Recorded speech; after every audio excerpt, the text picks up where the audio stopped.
If the weather sealing on your car door is scrunched up, worn out, and not sealing, I'm going to show you how I intend to try to fix it.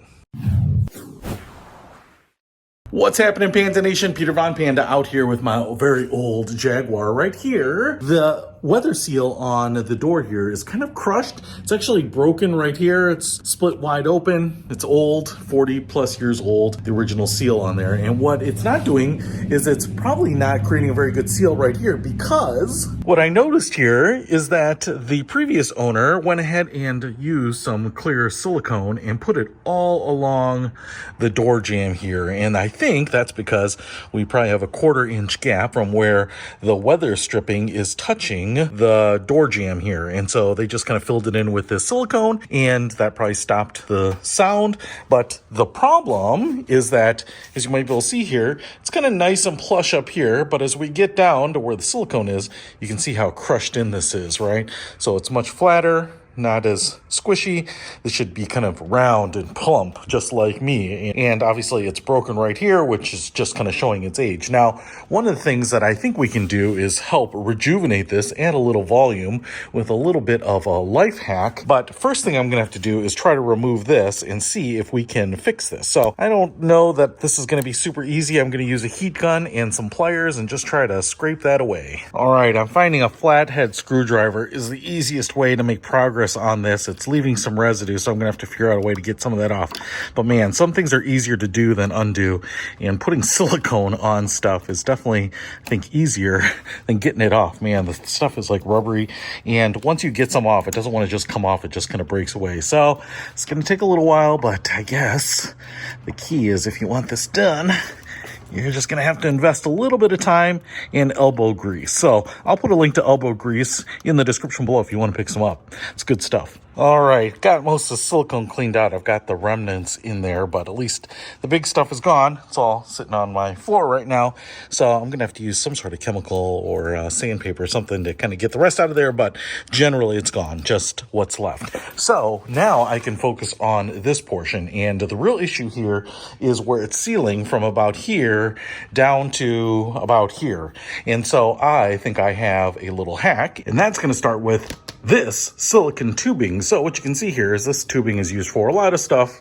Use it to siphon gas out of a car. Little life hack for you there. But this is 1/2 inch, and I wasn't really sure if I'd go with 1/2 inch or 3/8 or 1/4, but I want to go big or go home.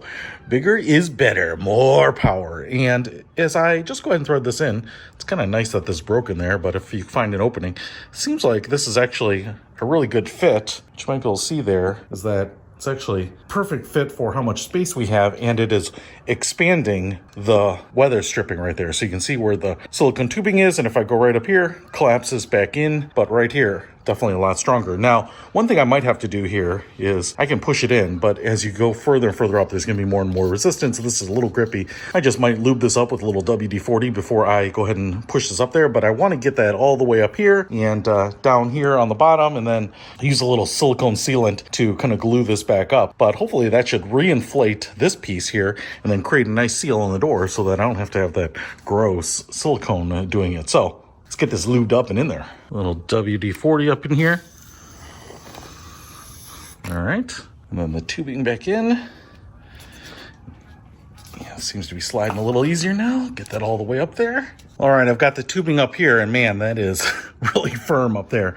Now what I'm gonna do is I'm just gonna kind of measure out to get down here. I'm gonna trim it and then stuff the rest in the lower portion here. All right, got the tubing in. This is all very stiff, inflated, and it's actually very, very stiff, but still compresses, right? Because that's silicone tubing underneath there. You can see where this break was, where I kind of had everything in here. And now what I'm going to do is I'm just going to use some tape to hold this closed. I'm going to put some black silicone gasket sealer here. So I removed it over there. I'm putting it here.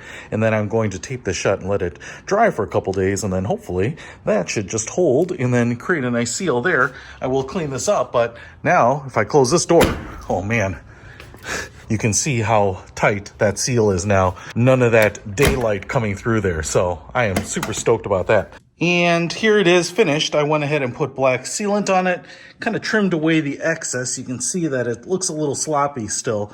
So I'm going to take a razor blade to it, just trim it up a little bit, and then sand it down with some, 200, 300 grit sandpaper, and then kind of move down and maybe just condition it. But right now, I'll tell you what, it fits. And it fully seals that space now. So that is a seal fixed and sorted. If you want to pick up that gasket maker or that silicone tubing, I'll put links to it in the description below. Peter Von Panda, out.